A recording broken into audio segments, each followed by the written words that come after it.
Good morning, guys. Hey, get ready for with me.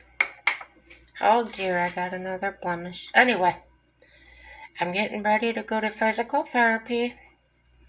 Um, it kind of stings a little bit. Um, Maybe my cat got me when I was sleeping. Anyway, the I'll get the word out. Therapist that I had the other day. She was awesome. She's like I've had her before when I had to have work on my shoulder. I had a small tear behind my root cuff.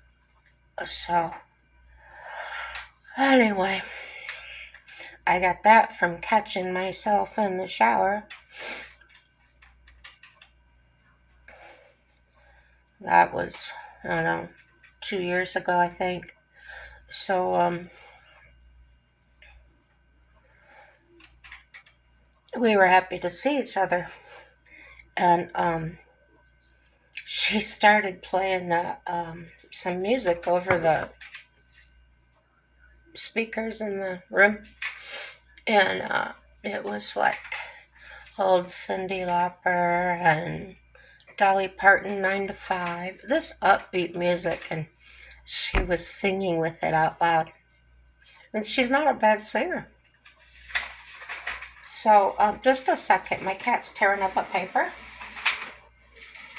Excuse me. Excuse me. You can't do that.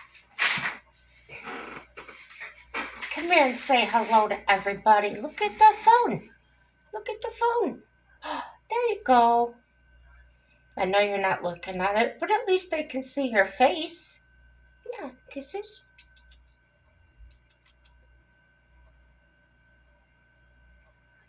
There, I got a kiss. There, I got a kiss. All right, see you later. Yeah, that's her little morning thing. I gave her her breakfast, her little tiny bit of wet food, and my husband's alarm's going off. He's not up yet.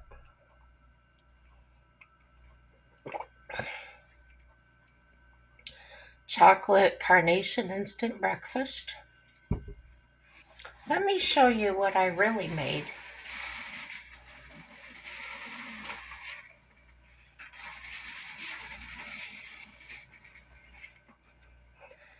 Biscuit gravy, cherry peaches.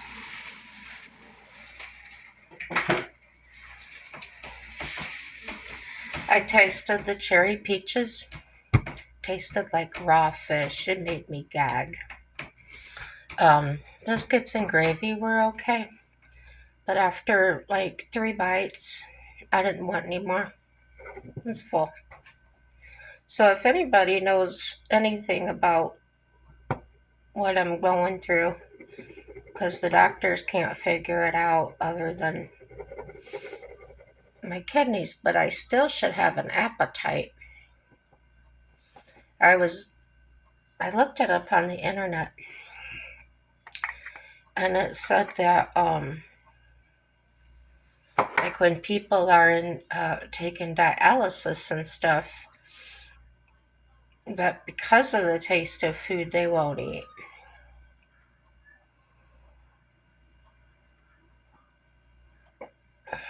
But they lose a significant amount of weight. So why am I gaining it? Where's it coming from? Yeah, doctors can't figure it out.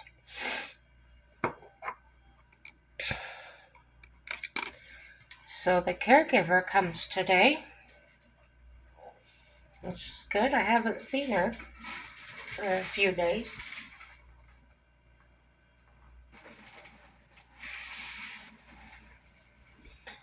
Every time my cat makes a noise back there behind me, I gotta check and see what she's into.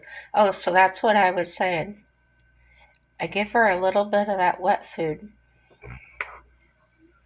and we have this routine. when I bring the food over towards her bowl, she gets her manners and she sits down. And then after I put it in the bowl, she sits there and looks at me. So I usually just let her lick the spoon off. And she still sits there, and then I tell her, okay. And then she goes and eats. I've never taught her that.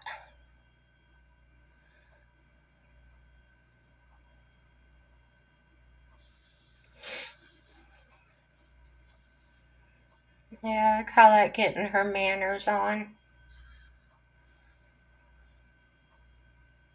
She's a good cat.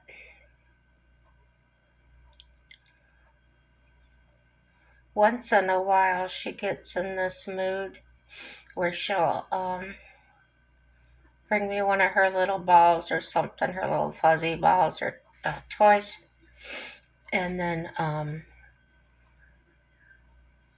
toss them for her. She'll bring them back, play and fetch like a dog would. So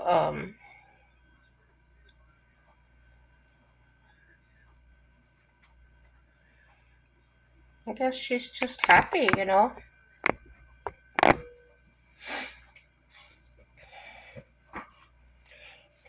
Now, there she's knocking stuff off the table. So I think she does that because after she eats, she's a little wound up energy. Now she's talking to me now in her throat. So we did play with her. We actually, when my husband is working at McDonald's, and they had that theme was Finding Nemo, I think, and when they were cleaning out, they found a bunch of that stuff because he started working when there were new owners in there. So anyway, he ended up bringing home the stingray, manta ray, whatever you call it, and he actually tied it to fishing line in the fishing pole. She just loves that because he casts it out a little bit and then. So that's a toy we can also take outside, and she loves that thing. So yeah, I was watching a video last night. You know those scratching uh, cardboard things that they sell for cats?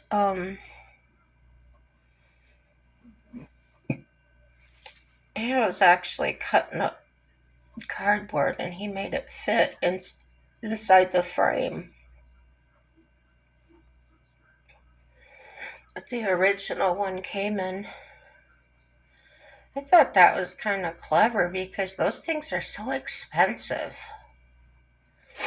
No, they pay a lot for cardboard or something.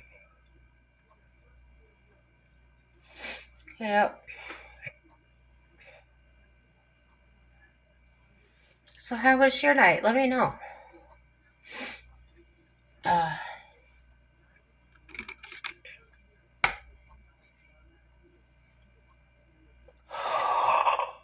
I got an excuse to be on in this time. I just been up and I've been up since 4 and it's 4:45 now.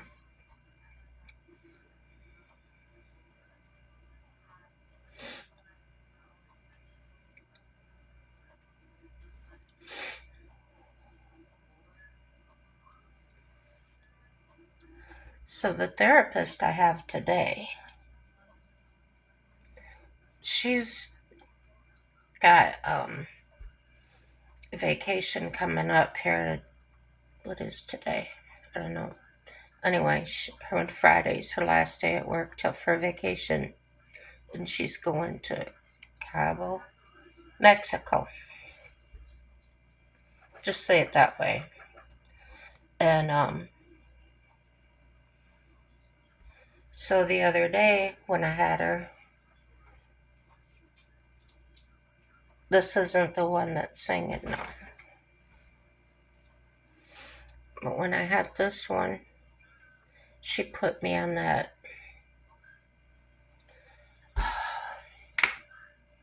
It sits down like those bikes that you pedal out in front of you, but this one was just the part that you just press the pedals back and forth or up and down.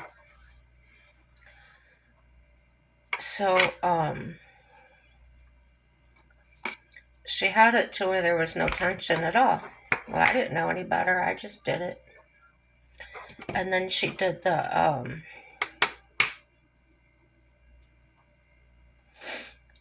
what was it called? Anyway, we did the straight leg lifts. We did the little bit here and there, and then I was done. It wasn't a big deal. Well, when I had the pleasure of having the other one the other day before yesterday, um, she asked me what the bike was when she got me started, what the tension was like, if it was easy or whatever. I said, oh, it's easy, just like the other day. She said, what? I said, yeah, that's how it was the other day. It was just no tension. She goes, no, we can't have that. So she was putting it up each number. So I think she got it up to 5. And that's about all my legs could handle. Well, my knee too. And then she really pushed me. We did the lifts. We did the... Oh, I think it's called the bridge whenever you lay on your back with your knees bent and then you gotta lift your buttocks off the bed or table. So,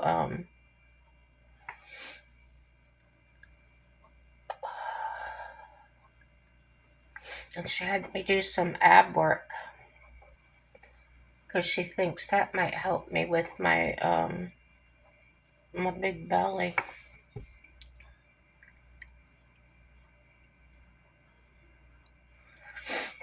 I took care of patients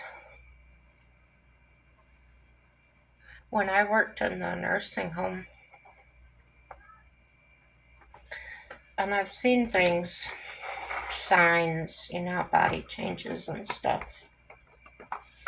So my body's doing these weird things. I get really nervous.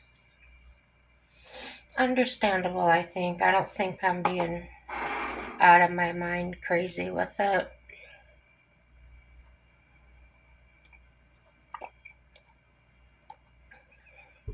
Well, I'm glad I can still drink milk. Oh my gosh.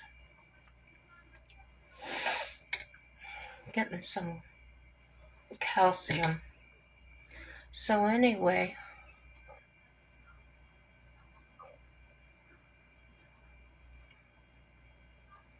the one I have today is the one that was real easy on me.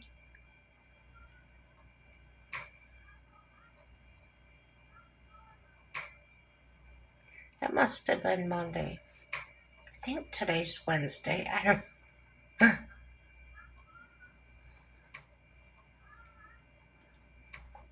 No, today must be Friday. I don't know what day of the week it is.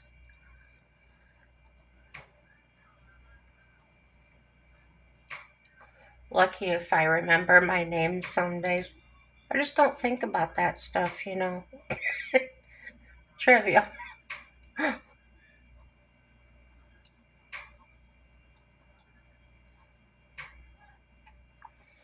No, the detachment with my name came about 3 years ago. And I was going to change my name altogether, but I didn't. I found another way to think about my name.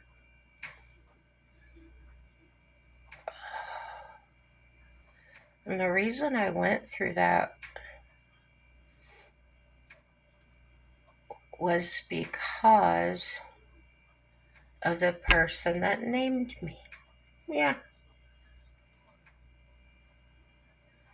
she hurt me that bad. I didn't even want to be called by that name. It actually got to where it almost like, I don't want to say it triggered me, but it was almost like that. I would just feel this, my face would start burning when my name was called at a doctor's office or something. So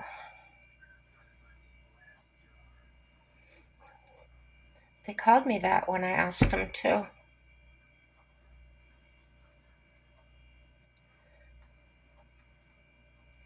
Except for that one place I went to and talking to my husband last night. And he said that nasty place where they treated me so bad was actually state or county government run.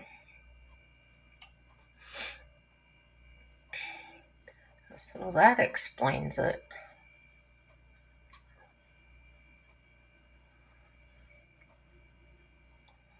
But I really wouldn't send anybody there, and I told my doctor, don't recommend anybody.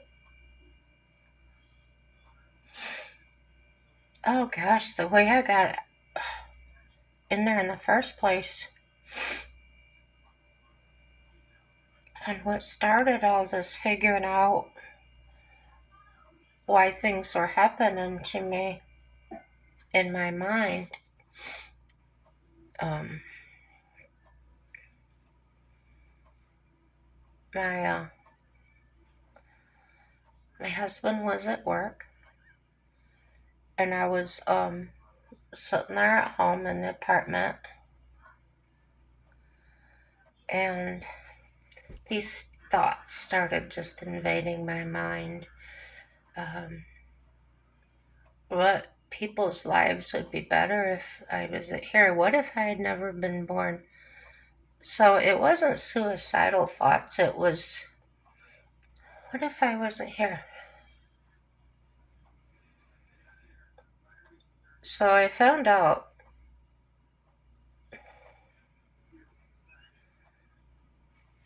that the narcissistic abuse by my mom for 40 some years at that point,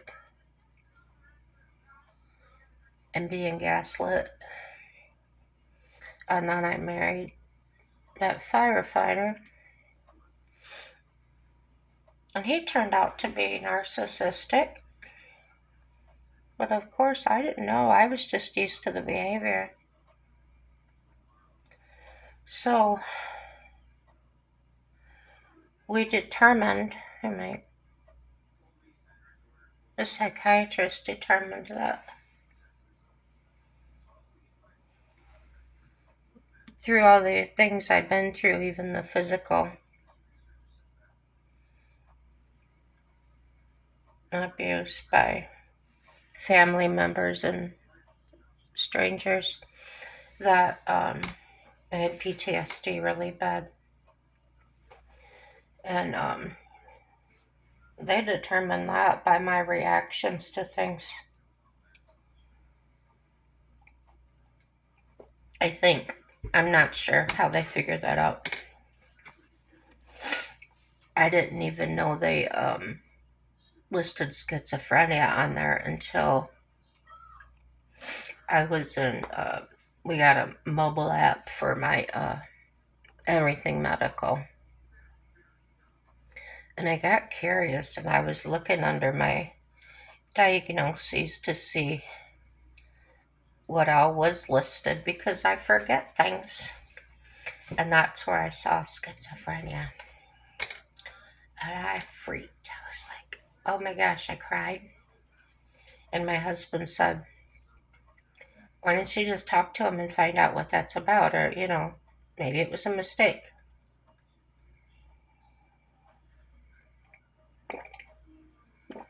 So they put the doctor on the phone, and he asked me if I would like to meet in person or if I wanted to talk over the phone.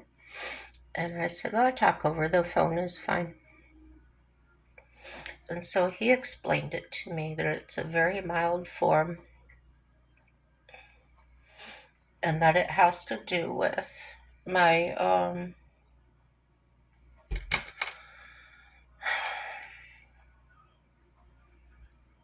cognitive, I don't know. Like I said, in one ear and out the other, I just forget things. But the thing about that story is I'm okay with it now.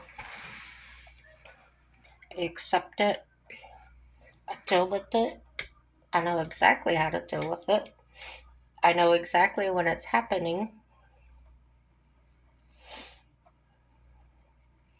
and I just feel very lucky to have the type that I have if I had to have it. And he also said that I wasn't born with it. Um, it came on by life things. I just leave it at that. I'll tell you this story just as an example.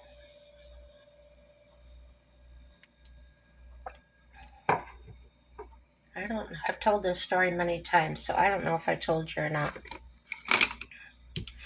Um, I did a lot of foreclosures, and what that meant was either the realtor or the banks would call me, and I had to go rekey the house,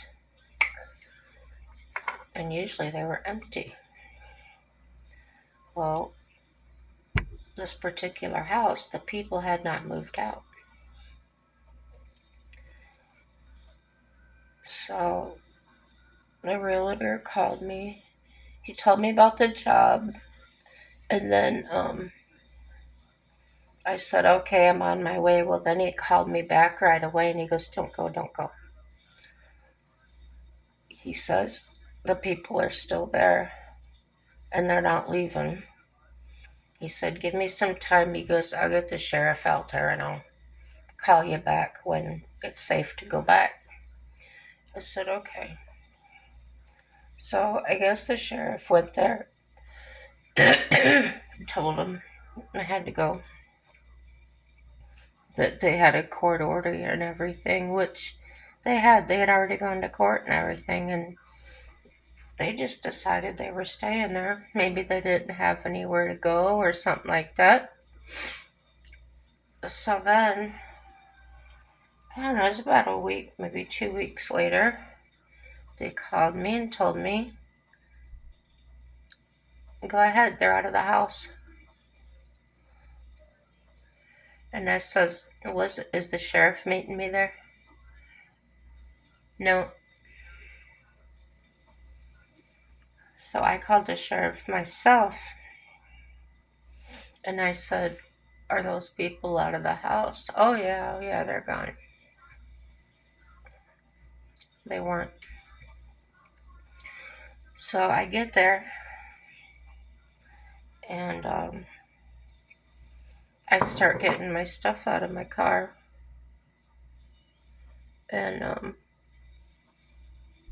this was back when I had that car that ended up burning up, and I worked out of the trunk of it. Well, so I was back in the trunk area, so I got the lid up like that. I couldn't see, the house. Well, this guy comes down the driveway, and all I could see was like his head and shoulders because I was like leaned around the hood because he's asking me, who am I? What am I doing there? So on and so forth. And I said, "Are you the neighbor?" He says, "No, I live here." So right then, that chemical feeling goes through my arms and stuff, and I start feeling like I am dead. And then he comes around the car and he's got a baseball bat. I got sick. I thought I was going to throw up. My knees went to jello. And I just froze. I couldn't move. His wife comes running out of the house and she jumps on his back. This guy was a big guy and she was little. And she jumps on his back and telling him, "Don't do nothing, don't do nothing, you'll go to jail." And he said, "She's going to lock us out of the house, blah, blah, blah." And I wasn't allowed to block him out of the house or lock him out.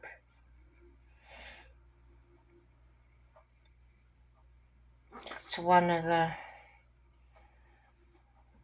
I don't know what you call it. I don't know if it's a law. I don't know. Might be. So, here I am. I dropped to the ground because I thought, well, if he swings, at least at least I might be able to crawl under the car or something. I was smaller. I was a lot smaller. I'm not anywhere near I am now. And so I'm running my mouth the whole time telling him, "I'm not here to lock you out. I'm not here to lock you out." And he's arguing with me. "Yes, you are, blah, blah, blah." And I'm sure that between the going through court and foreclosure and the sheriff coming out there, he was probably really stressed out that, they didn't have a place to go or whatever. So she gets him to give her the bat. And I got up off the driveway and she said, "Can you explain to me what's going to happen?" I said, "Well, I'm going to rekey your locks and turn the keys into the person that gets them. And then that's all I'm here to do.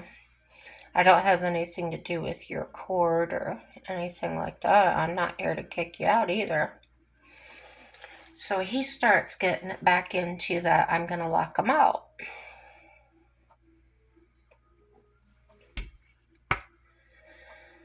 He wasn't listening to me. So I tell him again, "I'm not here to lock you out. I won't lock the doors. If you lock the doors, then you're locked out because you don't have a key. But I can't lock your doors while you're here. And I can't lock your doors if you've got over $500 worth of things in there." Like I said, I don't know if that's law or what, but that's what they told me I couldn't do, so I didn't do it. And I was honest. I mean, there could be $100 bill laying on the counter or something, and I was calling it in. That's how I was.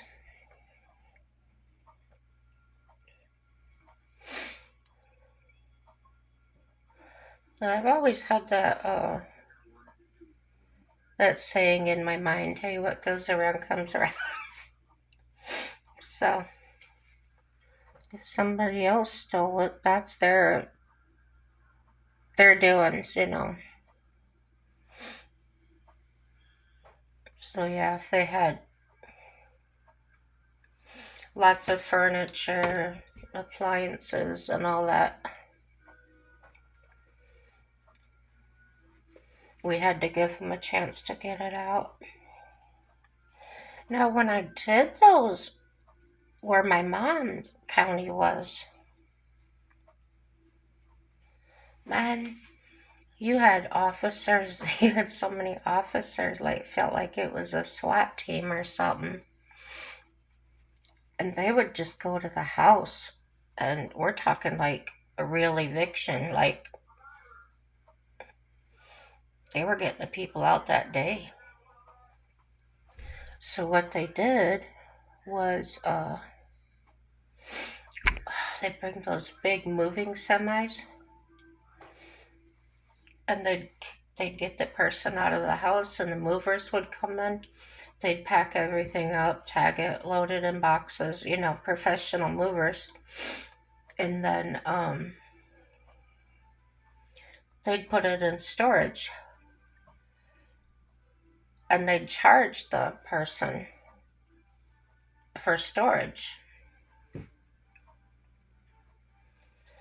So I don't know how that goes. I'd never seen that.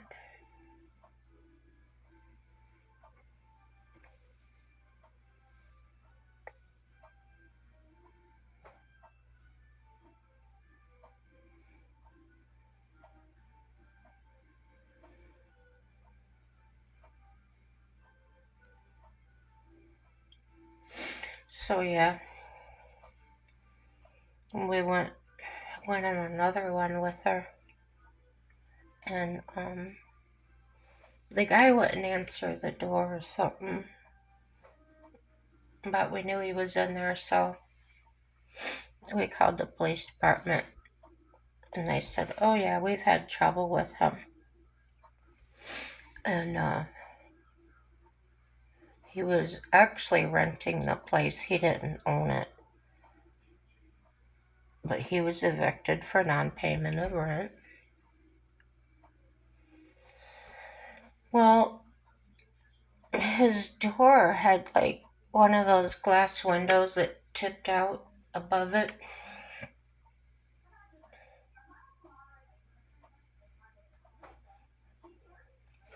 Uh, Myself and two police officers. Oh, my mom was standing there. And all of a sudden, this window creaks open, and we look up, and it's a sawed off shotgun. The officer literally shoved me off the porch. I felt pretty hard. Better than being dead, though.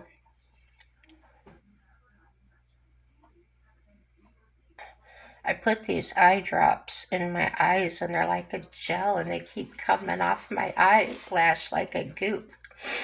Anyway, uh, I kept locking the door, kept picking it open, and then the guy would just lock it back inside. So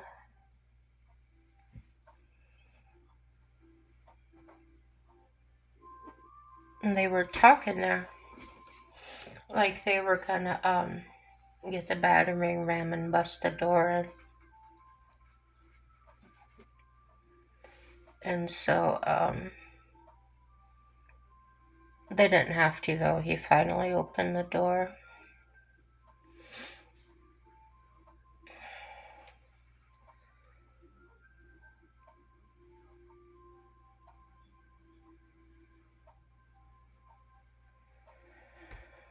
I've had guns pulled on me.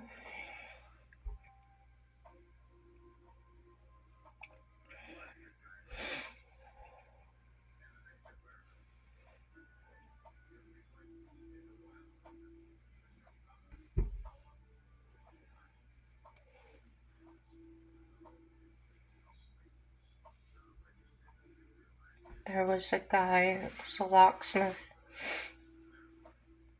in a town that was about 45 minutes away. It was the one where that nice police officer worked at that used to go with me. And he was always coming into my area. Well, not his fault. I mean, people called him. Well, this one time, it wasn't the first time. He called me because he got his tool stuck in a door of a semi, a brand new Volvo. And I had never unlocked a new one, so things were different. And I always take my time and look,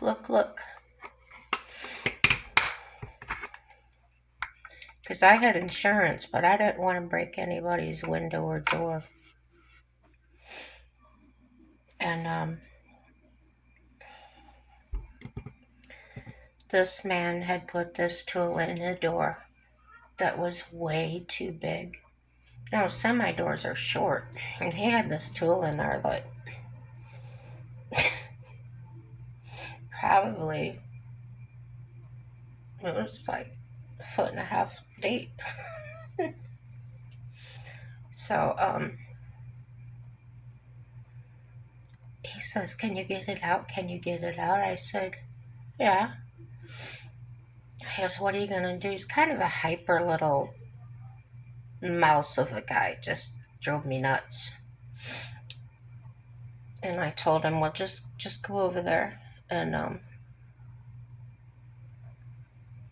just let me do what I do." So I start taking the door panel off, and I'm always really cautious when I do that because a lot of them are just plastic, and the whole thing can snap. Well, I'm working on it. Being ginger with it, very gingerly. That son of a buck, he got this big honking screwdriver, this big round, and he stabs into the speaker cover. I just looked at him, I go, "Why did you do that?" "Well, I was just trying to help." I was ready to smack him.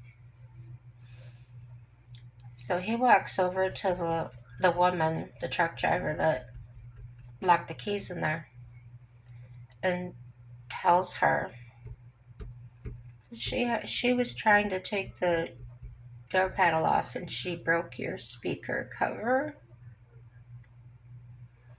I came live. I came live. I didn't want to make a scene in front of the customer, but I told him, uh, "Me and you's gonna have a come to Jesus meeting." He just looked at me.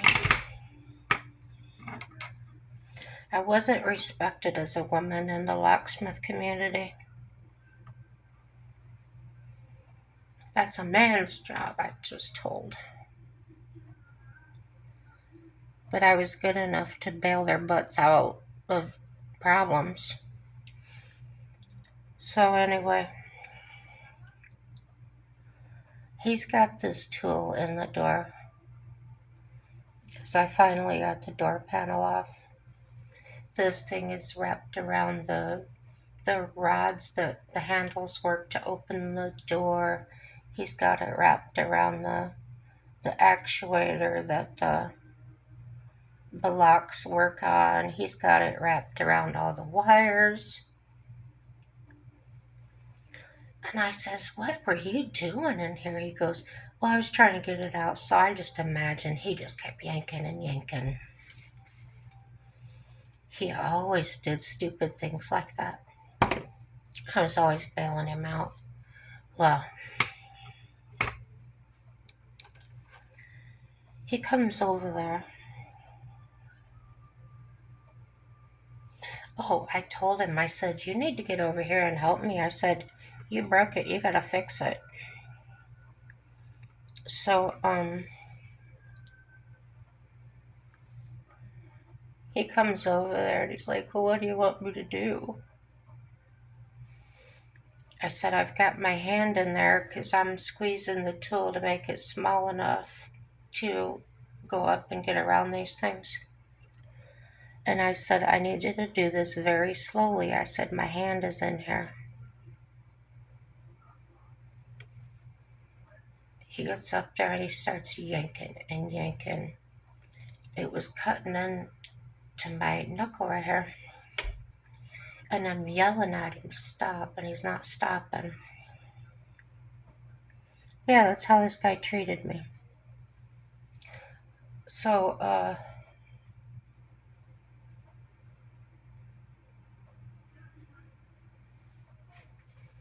he was on the ladder because he had to be up at the top of the door, and I was standing on the ground. I kicked the ladder. No, it didn't fall, but it got his attention. He goes, what'd you do that for? I go, why are you trying to break my hand? And of course, I'm talking quiet because I don't want to make a scene in front of the customer. And his customer, and she's standing there watching all this happen.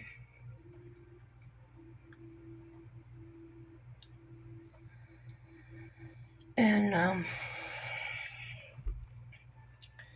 I get it out. And I says to him, I get you ready to put this panel back on. He goes, thanks. I said, for what? He goes, can you just put that back on for me? And he takes off. Yeah, that's the kind of guy he was. So, the woman comes over there and she goes, can I have one of your cards? She goes, I did not like that guy. And the way he acted, I kept asking him if he knew what he was doing. And he just wouldn't answer me. And I told her, yeah, I said, that's how he is. He's called me before to help him out. Oh, this other time he called me. You know, when you go to stores and stuff, they have those big glass doors and they got that lock that's round. And that's all you see of it. Well, inside of there, the lock actually screws into the locking mechanism because there's a piece on the back of the lock that has to trigger it so the swing bolt will come out. That sucker called me. This was before the truck thing. And he said, I drilled it and I can't get it to open still. And I said, do you know how to drill a lock? Yeah. And when you drill a lock, you're not actually drilling the lock. Guess what he did? He drilled all the way through the lock into the mechanism.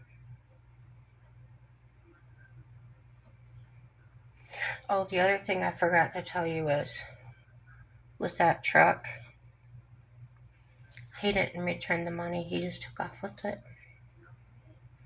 And that lady asked me, she goes, can I give you money? I go, how much did you pay him? $110. And he took the money.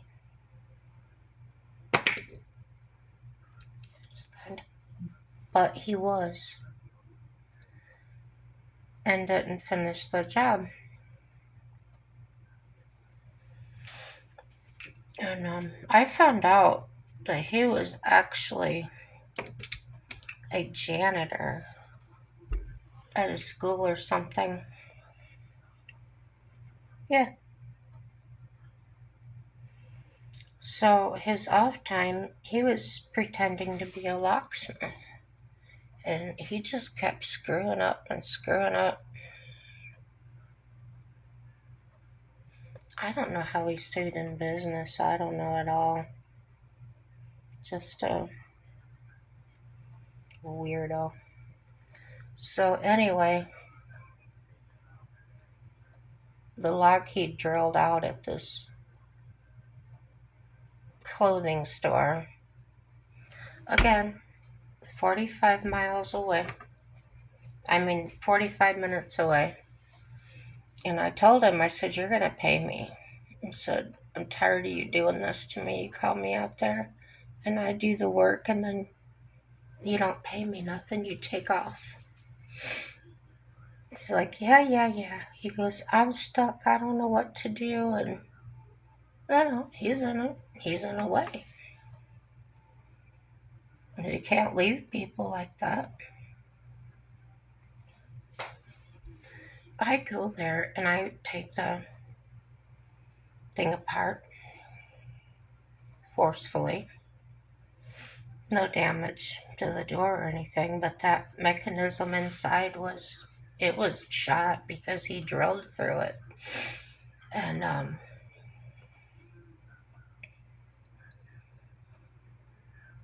he goes, what do I do now? What do I do now? I said, you gotta replace it.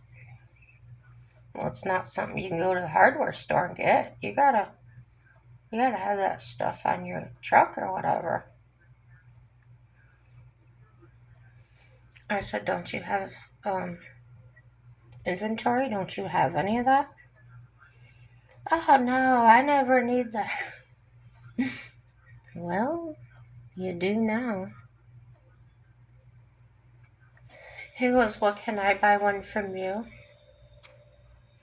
I charged him double retail. I did. And he paid me for it. But again, I had to do all the work while he just stood there. So I told him after the job was over, I said, why do you go around pretending to be a locksmith? Why don't you just leave these people alone? I said, you're causing them more headache than anything. You know what he said? I need the money. Yep, total shyster.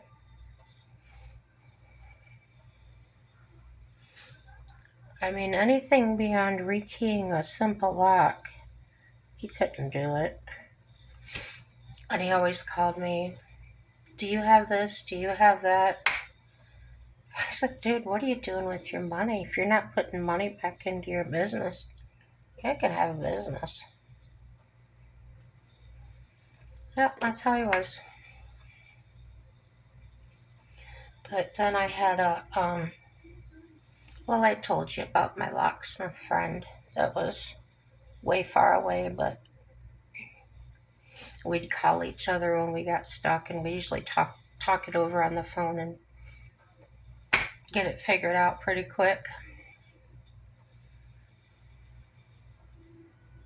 And when you're the real deal, that's how it is. You can converse and solve problems and know what each other's talking about on the phone and know the terminology, and everything's just fine. Not with that other guy. No. Nothing even close. He didn't even know what that lock was even called. The name, what brand, what type of lock it was. He was nuts.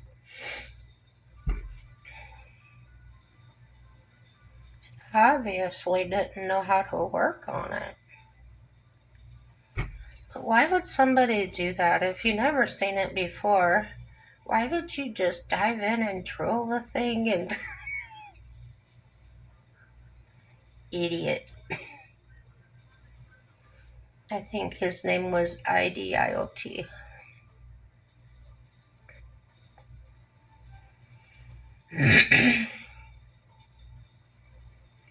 Really had to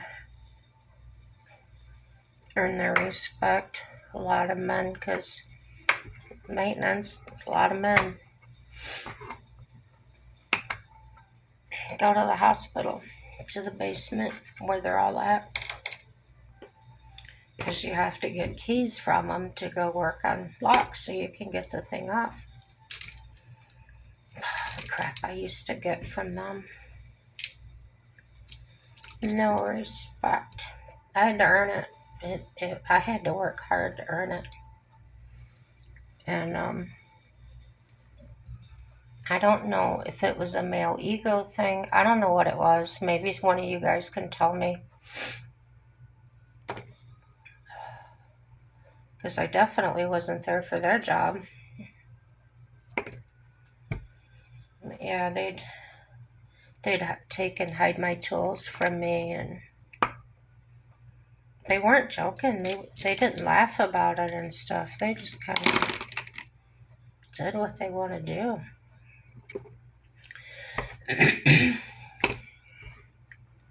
I've been through it. I've been, I don't want to say a lot of, but several really scary ones. I had people tell me all the time that I should carry a weapon of some sort, and I told you before they terrify me. So I wasn't doing that. I said, well, I usually got WD-4 in my hand or got keys in my hand. I gouge their eyes out or something. There was going to be something I could do. I wasn't going to let them hurt me in that. I tell you, who really respected me the most and treated me the best? Truck drivers. Oh, yeah. They were incredibly nice to me. They would help me. It wasn't easy to hang on the side of a semi and use a tool and you're holding on to a handle. You got to do this all one-handed. No, it's not easy whatsoever. Like working off the side of a cliff. So, yeah. Sometimes they had to hold me up by my butt.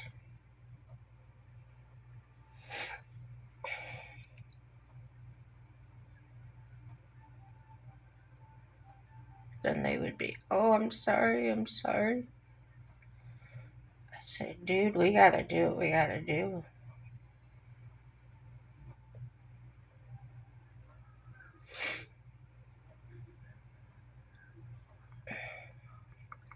Yeah, I was always treated with respect by truck drivers. I never had a problem.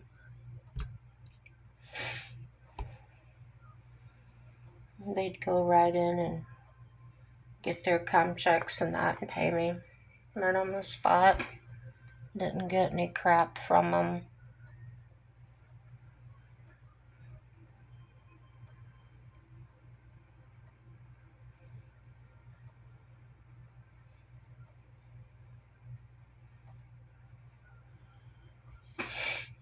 I used to go hang out at truck stops. Not like a lot lizard, no. I used to like to just go in there and sit, have coffee. I guess it was around just to be around people, because I did this a lot when I was just single or with a girlfriend after going out or something.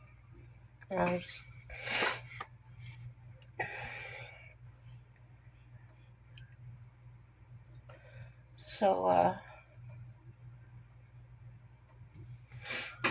it was always fun. I always enjoyed that, just sitting there talking to people and get to meet people from other states, and it's pretty cool. So then, let me finish my breakfast real quick.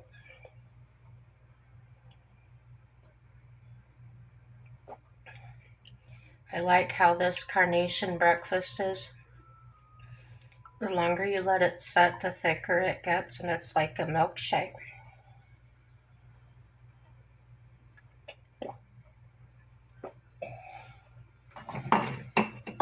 I hit my nose on the way up. I think I got it all. That was funny. Well, now we're going to do the hair. The hair. I think I'm just going to put some waves in it. My caregiver did that last week. It was pretty nice looking. And it stayed for a while. I had my shower yesterday, so I probably won't wash it out until tomorrow now. Look at that shine. I just use Suave shampoo and conditioner. I tried that high price stuff before, Pantene and all different kinds, because I thought I was gonna get. No, I ended up going back to good old Suave. It might not work on everybody's hair, but that's what works on mine. So silky smooth. Kind of have this time the flavor I always call the scents or whatever flavors is the coconut. It smells good. And then last time I had, gosh, I can't remember what it was.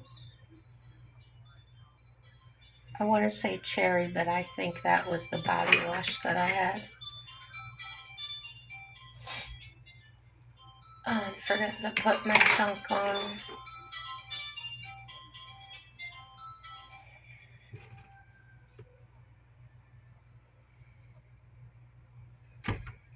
I always think this is hairspray, but I think it's to put on before I use the curler.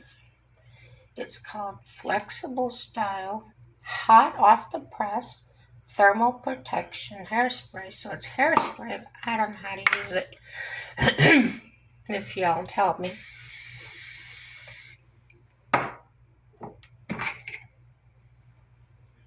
When I got my hair did at the salon, I bought it because I like Paul Mitchell. It just smells good, and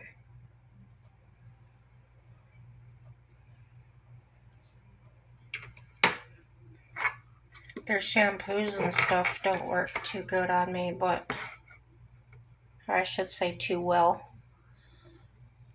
But I love the smell of their hairspray.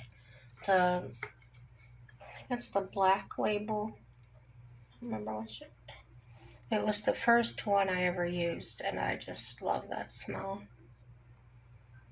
Didn't smell like hairspray to me. Well, I had always used Aquanet, though. That's what we did in the 80s. Good old Aquanet and that. So, yeah. See how that does? Isn't that cool? Just a little bit of something on there. This video is an hour. I'm going to cut it off here, and I'll get back to you in a little bit. I'm back. I wasn't gone very long, was I? Nope. So, I'm gonna get ready to head out. I hope you guys have a wonderful day.